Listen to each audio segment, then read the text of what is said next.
Hello అండి. నమస్తే. అందరూ ఎలా ఉన్నారు? బావున్నారా? ఈరోజు పెసర పచ్చడి ఎలా చేసుకునేది మీకు షేర్ చేస్తున్నా. ఒక గిన్నెలో ఒక గ్లాసు పెసరపప్పు పోసి నీళ్లు పోసుకొని నానబెట్టుకోవాలండి ఒక అరగంట సేపు.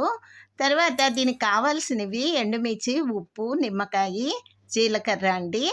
ఇది పెసరపప్పు నానిందండి. శుభ్రంగా కడుక్కొని మిక్సీ జార్ తీసుకోవాలి. ఈ పెసర పచ్చడి రైస్‌లోకి చాలా బావుంటుంది. కమ్మనైన నెయ్యి వేసుకొని, ఈ పెసర పచ్చడేసుకొని తింటే అబ్బా! ఆ రుచే వేరండి.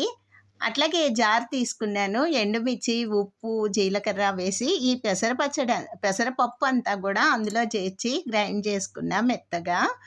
పెసరపప్పు అంతా గ్రైండ్ అయిపోయిందండి. తర్వాత దీనికి ఒక బాండీ పెట్టుకొని ఆయిల్ వేసుకున్నా కొద్దిగా.